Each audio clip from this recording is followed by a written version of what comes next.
Student, last time हमने light reaction पढ़ा था और आज हम बात करेंगे किसकी? डार्क रिएक्शन की। तो अब देखो, लाइट रिएक्शन के बारे में हमने पहले पढ़ चुके हैं कि लाइट हो या डार्क रिएक्शन, ये कहाँ पर होते हैं? ये होते हैं क्लोरोप्लास्ट के अंदर। लाइट रिएक्शन क्लोरोप्लास्ट की थाइलाकोइड मेम्ब्रेन में होता है और लाइट रिएक्शन के अंदर जो प्रोडक्ट बनती हैं, एक एटीपी बनता है, NADPH बनते हैं और उसके साथ oxygen as a byproduct release हो जाती है। अब ये बात याद रखेंगे आपके, लाइट रिएक्शन होता है थाइलाकोइड में, लेकिन इसकी जो थाइलाकोइड मेम्ब्रेन में, लेकिन इसकी जो प्रोडक्ट बन रही हैं वो कहाँ पर बनती हैं? वो स्ट्रोमा में बनती हैं। वो देखें, प्रोडक्ट NADPH और ATP कहाँ बन रहे हैं? ये स्ट्रोमा में बन रहे हैं। अब ये जो ATP है, इसका काम क्या है? ये बेसिकली एनर्जी सोर्स है। ये क्या है? ये एनर्जी सोर्स है। मतलब अब ये जो डार्क रिएक्शन होगा, जिसको हम केल्विन साइकिल भी कहते हैं, केल्विन साइकिल, तो इसमें कार्बन डाइऑक्साइड इस्तेमाल होगी, एटीपी और NADPH यूज होंगे। तो एटीपी इस केल्विन साइकिल में क्या काम करेगा? ये एनर्जी सोर्स है, इस साइकिल को एनर्जी देता है। और NADPH क्या करेगा? ये हाइड्रोजन देगा, कार्बन डाइऑक्साइड को हाइड्रोजन देकर इसको ऑर्गेनिक कंपाउंड में कन्वर्ट करेगा। मतलब NADPH जो है वो क्या है? ये रिड्यूसिंग सोर्स है। ये क्या है? ये रिड्यूसिंग सोर्स है। अब आप मुझसे एक क्वेश्चन कर सकते हो कि जब मैंने पहले शुरू में जो फोटोसिंथेसिस का जब मैंने आपको डेफिनेशन बताई थी, जब उसका इंट्रोडक्शन दिया था, तो मैंने बताया था कि कार्बन डाइऑक्साइड और वाटर मिलते हैं, तो उसके मिलने से जो है वो क्या बनता है? ग्लूकोज बनता है, ऑक्सीजन बनती है, साथ में प्रोडक्ट में वाटर भी बनता है।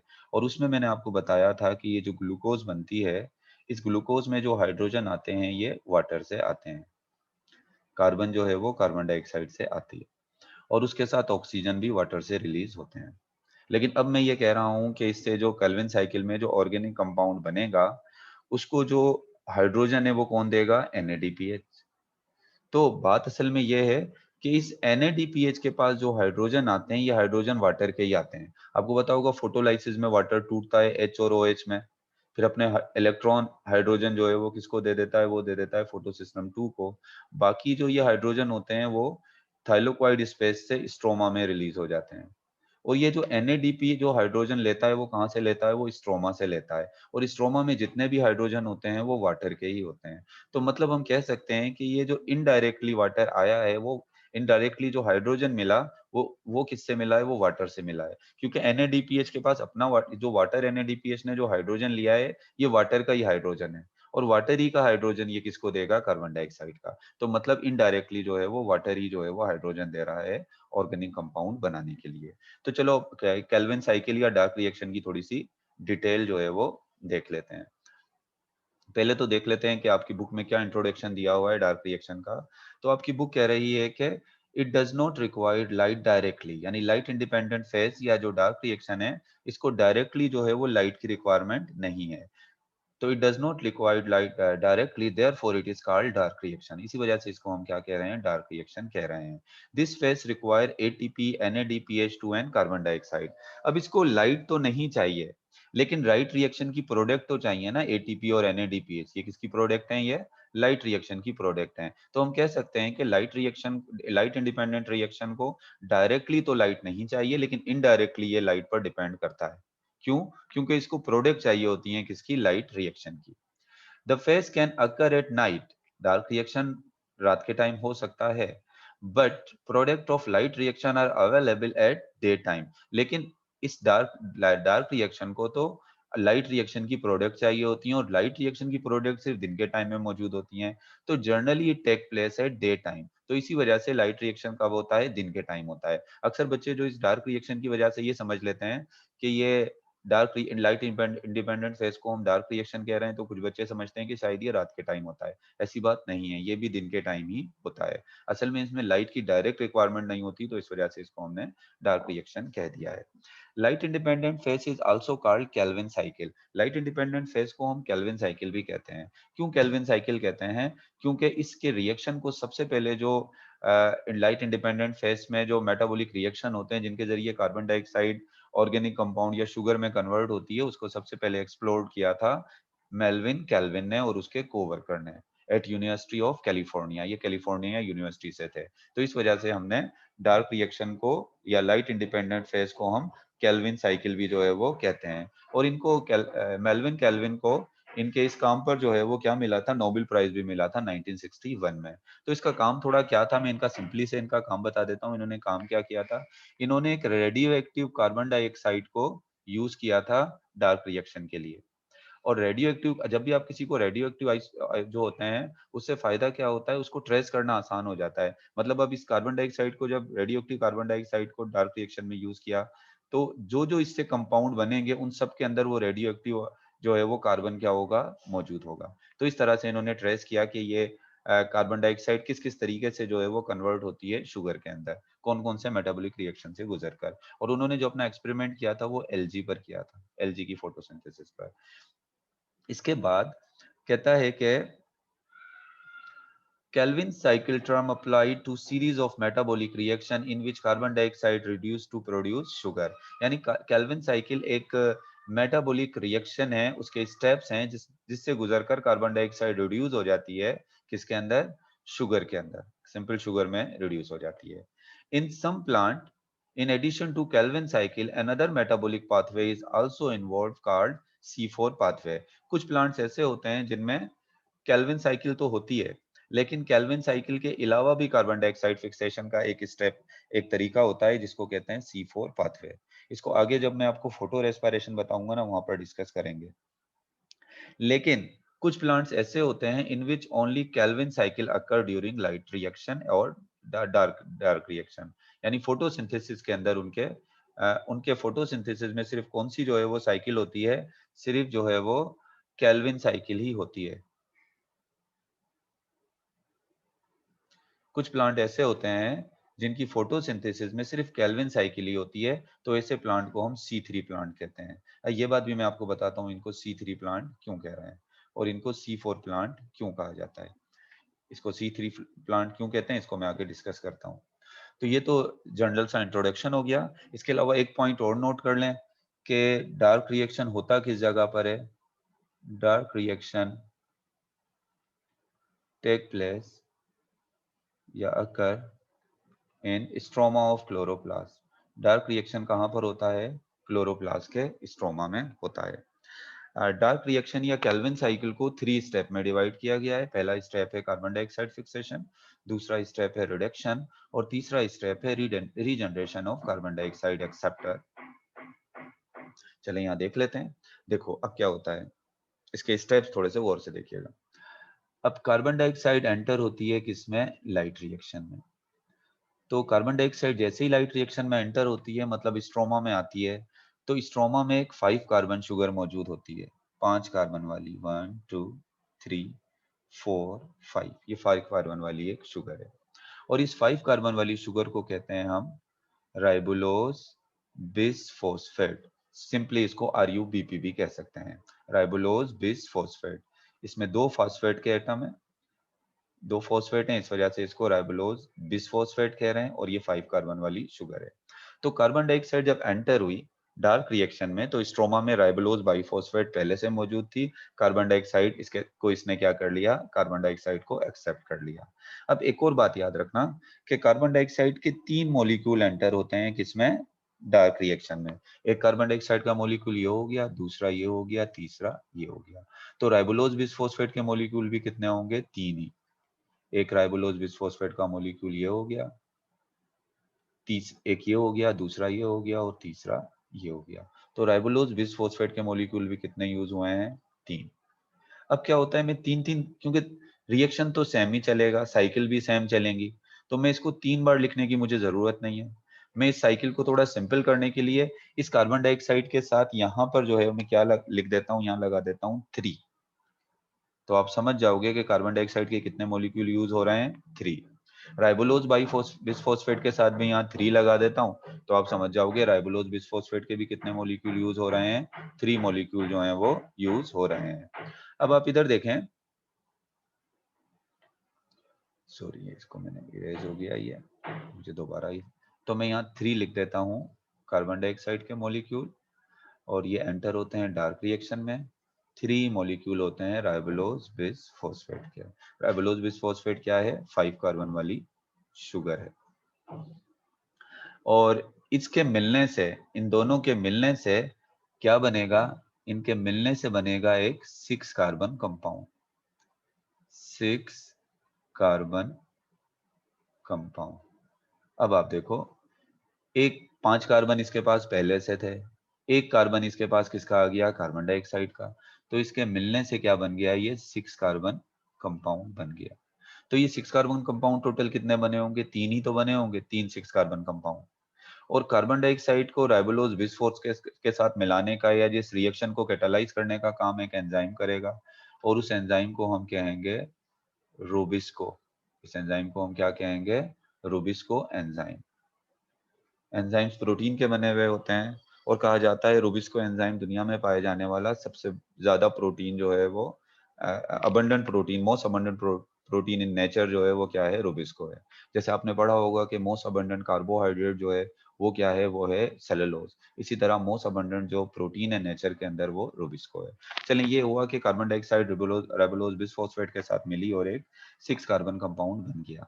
अब क्या होगा, ये 6 कार्बन कंपाउंड जो है ये अनस्टेबल है, यानी ये स्टेबल नहीं है, फौरन ही ब्रेक डाउन हो जाता है। तो क्या होगा, ये 6 carbon compound immediately break down हो जाएगा, इधर से बीच में से ये ब्रेक डाउन हो जाएगा, और ब्रेक डाउन होकर कितने कार्बन कंपाउंड बना लेगा, 3 कार्बन कंपाउंड बना लेगा। तो एक जो 6 कार्बन कंपाउंड होगा उससे कितने 3 कार्बन कंपाउंड बनेंगे, 2। एक 6 कार्बन कंपाउंड से 2 3 कार्बन कंपाउंड बनेंगे। और यहाँ पर कितने 3 कार्बन कंपाउंड है, 3। तो 3 से कितने बन जाएंगे, 3 से टोटल 6 बन जाएंगे, 6 3 कार्बन कंपाउंड बनेंगे। और इसके ब्रेक डाउन होने से जो 6 3 कार्बन कंपाउंड बनेंगे, उन 6 3 कार्बन कंपाउंड को जो है हम क्या नाम दे देंगे, ये जो 6 3 कार्बन कंपाउंड बनते हैं इसको कहते हैं, इनको कहते हैं 3 फॉस्फोग्लिसरेट। ग्लिसरेट, जब रेट का लफ्ज आता है तो आप समझ जाते हो ये क्या है, एसिड है। 3 फॉस्फोग्लिसरेट क्या है, एक एसिड है। तो अब आपने यहाँ पर देखा किस तरीके से फ्री कार्बन डाइऑक्साइड जो है वो एक ऑर्गेनिक कंपाउंड में आकर यहाँ पर क्या हो गई, फिक्स हो गई। ये पहला स्टेप हो गया डार्क रिएक्शन का, जिसको हम क्या कहते हैं, जिसको हम कहते हैं कार्बन डाइऑक्साइड फिक्सेशन। ये पहला स्टेप हो गया। अब दूसरे स्टेप की तरफ चलते हैं। ये 3 फॉस्फोग्लिसरेट मतलब 3 कार्बन वाला कंपाउंड है। अब क्या होगा, ये जो 3 फॉस्फोग्लिसरेट है, अब इसका जो मैं नेक्स्ट रिएक्शन आपको बताना चाह रहा हूं, जो मैं नेक्स्ट स्टेप बताना चाह रहा हूं, इस स्टेप में क्या होगा, इस स्टेप में ये होगा कि ये जो 3 फॉस्फोग्लिसरेट हैं, अब इस स्टेप के अंदर जो लाइट रिएक्शन की जो प्रोडक्ट थी एटीपी और NADPH2, वो किस स्टेप में यूज होंगी, इस स्टेप में जो है वो यूज होंगी। अब यहाँ पर एटीपी आएंगे, कितने मॉलिक्यूल आएंगे एटीपी के, 6, क्योंकि यहाँ पर फॉस्फोग्लिसरेट के भी 6 मॉलिक्यूल हैं। 6 एटीपी के मॉलिक्यूल यहाँ पर आएंगे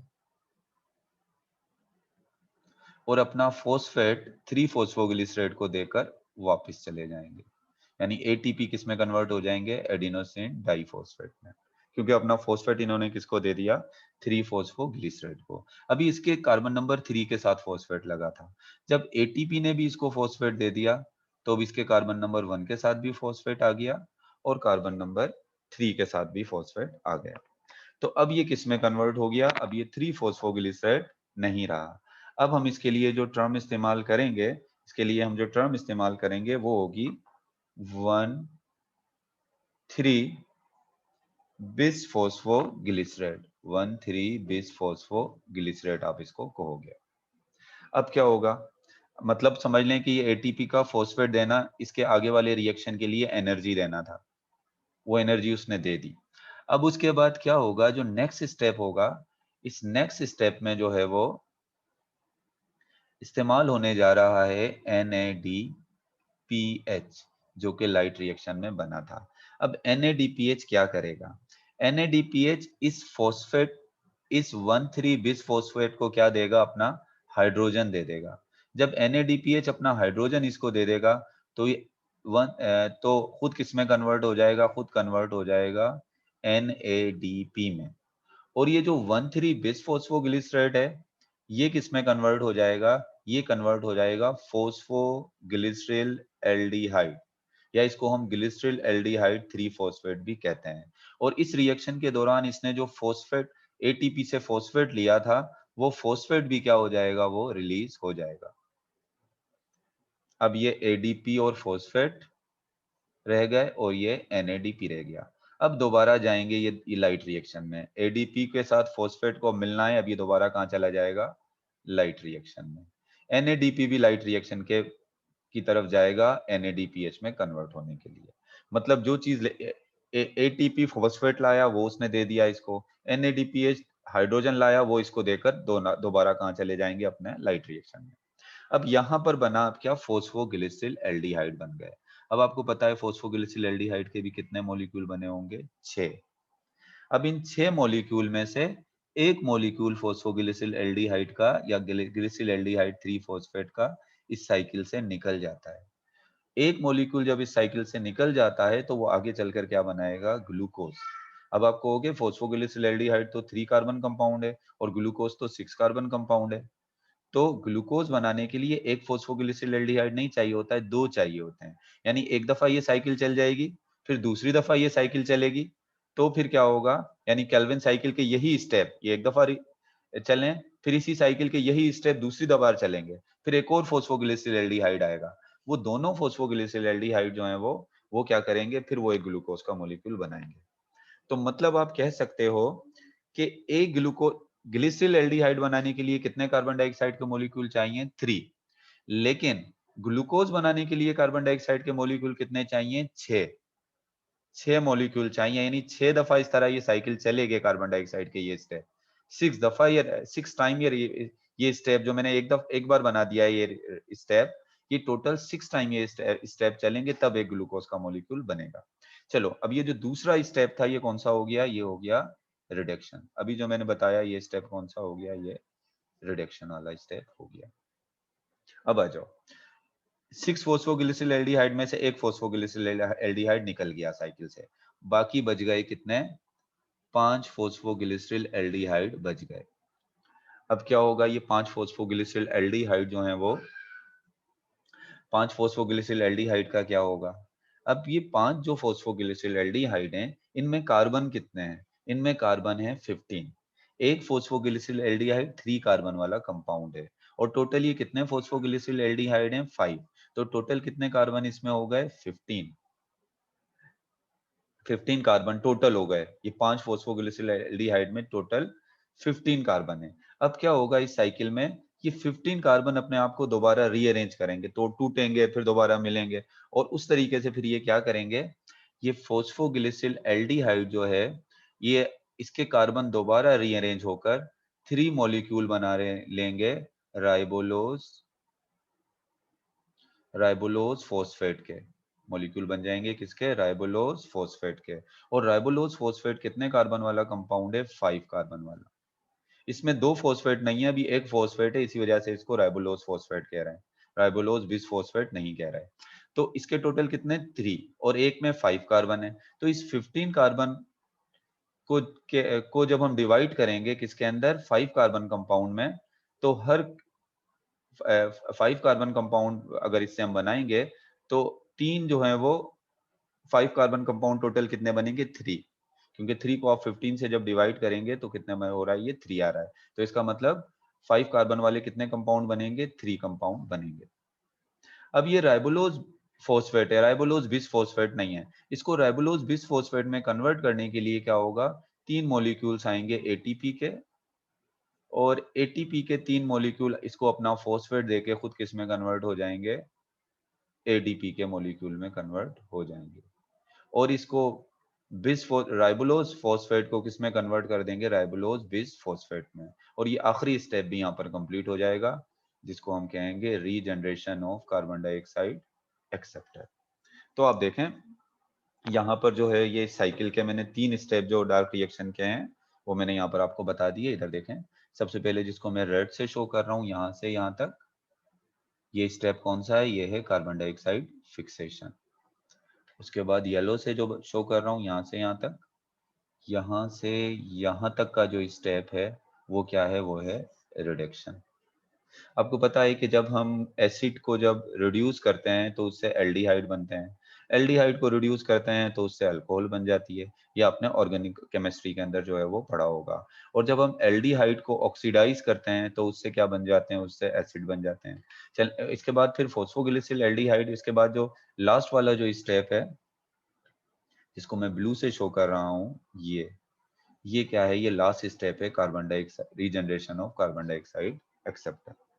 तो ये टोटल क्या है, ये टोटल केल्विन साइकिल। इस केल्विन साइकिल में आप देख सकते हैं एटीपी के टोटल कितने मॉलिक्यूल यूज हुए हैं, 9। 6 एटीपी के मॉलिक्यूल यहाँ यूज हो गए और 3 यहाँ यूज हो गए, तो टोटल एटीपी के 9 मॉलिक्यूल यूज हुए हैं। जबकि एनएडीपीएच के सिर्फ कितने मॉलिक्यूल यूज हुए हैं, यहाँ 6। तो मतलब एटीपी की ज्यादा रिक्वायरमेंट होती है डार्क रिएक्शन में अगर हम कंपेयर करें किससे, एनएडीपीएच से। चलें अब आपकी बुक के अंदर देख लेते हैं कि इन 3 स्टेप को आपकी बुक किस तरीके से जो है वो एक्सप्लेन कर रही है।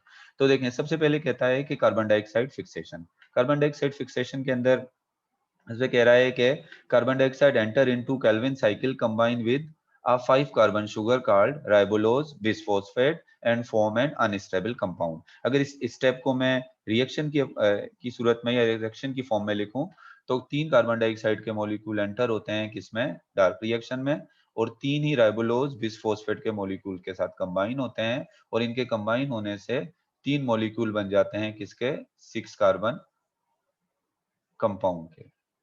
और उसके बाद कहता है this reaction is catalysed by an enzyme Rubisco.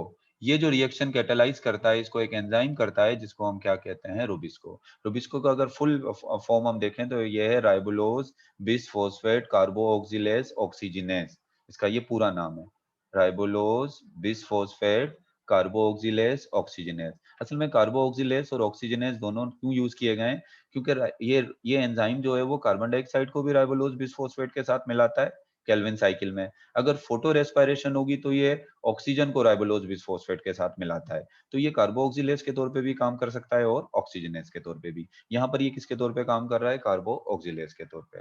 फिर उसके बाद नेक्स्ट स्टेप क्या है, अनस्टेबल, इसमें कार्बन डाइऑक्साइड फिक्सेशन का नेक्स्ट स्टेप क्या है, unstable 6 carbon compound immediately break down into 2 molecule of 3 carbon compound called 3 phosphoglyceride. यानी अब ये जो 6 कार्बन कंपाउंड है ये अनस्टेबल है और ये फौरन ही टूट जाएगा, और टूटकर 2 मॉलिक्यूल, एक 6 कार्बन कंपाउंड जो है वो 2 मॉलिक्यूल बनाएगा किसके, एक 3 कार्बन कंपाउंड के, और उन 3 कार्बन कंपाउंड को हम क्या कहेंगे, 3 फॉस्फोग्लिसराइड। ये एक एसिड है, एक 6 कार्बन कंपाउंड अगर 2 मॉलिक्यूल बनाएगा 3 फॉस्फोग्लिसराइड के, तो 3 कितने बनाएंगे, 3 बनाएंगे टोटल 6। और ये क्या हो रहा है, यहाँ पर ये ब्रेक डाउन हो रहा है। फिर कहता है 3 phosphoglyceride containing 3 carbon organic compound, यानी 3 phosphoglyceride is a phosphorus containing 3 carbon compound. यानी ये जो 3 फॉस्फोग्लिसराइड है ये फॉस्फोरस रखने वाला 3 कार्बन जो है वो ऑर्गेनिक कंपाउंड है। Now carbon dioxide of inorganic compound, यानी कार्बन डाइऑक्साइड ये जो इनऑर्गेनिक कंपाउंड की जो कार्बन डाइऑक्साइड थी ये क्या हो गई है, of inorganic compound became a part of organic compound. अब ये एक ऑर्गेनिक कंपाउंड का क्या हो गई है, पार्ट हो गई, ऑर्गेनिक कंपाउंड का पार्ट हो गई। तो इसी वजह से this face is called carbon dioxide fixation. इसी वजह से इस स्टेप को हम क्या कह रहे हैं, इसको हम कार्बन डाइऑक्साइड फिक्सेशन कह रहे हैं, क्योंकि कार्बन डाइऑक्साइड की जो कार्बन थी वो किसमें फिक्स हो गई है, यहाँ पर ऑर्गेनिक कंपाउंड में फिक्स हो गई। The first stable compound of Calvin cycle is a 3 carbon compound. यहाँ पर आप देखें इस केल्विन साइकिल का पहला जो स्टेबल कंपाउंड है वो 3 कार्बन कंपाउंड है, hence Calvin cycle is also called C3 pathway. इसी वजह से केल्विन साइकिल को हम C3 पाथवे भी कहते हैं। केल्विन साइकिल में पहला तो जो कंपाउंड बना वो 6 कार्बन कंपाउंड था, लेकिन ये 6 कार्बन कंपाउंड स्टेबल नहीं था। स्टेबल जो कार्बन कंपाउंड बना है वो 3 कार्बन कंपाउंड बना है, तो इस वजह से इस साइकिल को हम इस केल्विन साइकिल को हम C3 पाथवे भी कहते हैं। आपसे ये पूछा भी जा सकता है why Kelvin cycle is called C3 pathway, because first stable compound of this cycle is a 3 carbon compound। अब दूसरे स्टेप की तरफ या दूसरे फेज की तरफ आ जाते हैं जो है रिडक्शन। अब रिडक्शन में क्या होगा, 6 molecule of 3 phosphoglyceride react with 6 ATP molecule, यानी जो 6 मॉलिक्यूल होते हैं 3 फॉस्फोग्लिसराइड के, 3 फॉस्फोग्लिसराइड के टोटल कितने मॉलिक्यूल हैं, 6 मॉलिक्यूल हैं, और ये रिएक्ट करते हैं 6 ही मॉलिक्यूल किसके, एटीपी के 6 मॉलिक्यूल के साथ ये रिएक्ट करते हैं। जब ये एटीपी के 6 मॉलिक्यूल के साथ रिएक्ट करते हैं तो एटीपी इसको अपना फॉस्फेट दे देता है और इनको कन्वर्ट कर देता है 1,3 बिस फॉस्फोग्लिसरेट में। और उसके साथ एटीपी खुद किस में कन्वर्ट हो जाता है, एडीपी में। ये पहला स्टेप होता है। इसमें क्या यूज हो गया, एटीपी यूज हो गया, रिडक्शन के अंदर लाइट रिएक्शन का एटीपी यूज हुआ है। अब सेकंड स्टेप में क्या होता है, सेकंड स्टेप में ये जो 1,3 बिस फॉस्फोग्लिसराइड है, इसको NADPH क्या करता है, जो लाइट रिएक्शन का NADPH है, ये अपने इसको क्या दे देगा, इसको हाइड्रोजन दे देगा। तो जब इसको अपने हाइड्रोजन देता है तो ये कन्वर्ट हो जाता है फॉस्फोग्लिसराइल एल्डिहाइड में, और साथ में इसमें से NADP रिलीज हो जाता है, और NADP के साथ ये फॉस्फेट जो इसने ATP से लिए थे, ये फॉस्फेट भी यहाँ पर इनऑर्गेनिक फॉस्फेट भी रिलीज हो गए। और क्या हुआ कि ये 1,3 बिस फॉस्फोग्लिसराइड किसमें कन्वर्ट हो गया, फॉस्फोग्लिसराइल एल्डिहाइड में। यहाँ पर क्या हुई है, यहाँ पर रिडक्शन हो गई है। फॉस्फोग्लिसराइल एल्डिहाइड को ग्लिसराइल एल्डिहाइड 3 फॉस्फेट भी हम कह सकते हैं। अब टोटल यहाँ पर फॉस्फो 1,3 बिस फॉस्फोग्लिसराइड के भी कितने मॉलिक्यूल थे, 6 थे। यहाँ पर भी 6 मॉलिक्यूल थे, NADPH भी 6 ही यूज हुए होंगे, फॉस्फोग्लिसराइल एल्डिहाइड भी 6 बने होंगे, NADP भी 6 हैं, और 6 ही ATP यहाँ पर रिलीज हुए। अब ये ADP और फॉस्फेट तो दोबारा किस में चले जाएंगे, लाइट रिएक्शन के अंदर मिलने के लिए, दोबारा ATP बनाने के लिए, और NADP भी NADPH में कन्वर्ट होने के लिए लाइट रिएक्शन में चला जाएगा। यहाँ पर हमें क्या मिल गया, यहाँ पर मिल गए 6 मॉलिक्यूल फॉस्फोग्लिसराइल एल्डिहाइड के, और यहाँ पर रिडक्शन वाला स्टेप भी कंप्लीट हो गया। लास्ट स्टेप की तरफ चल देते हैं, regeneration of carbon dioxide acceptor.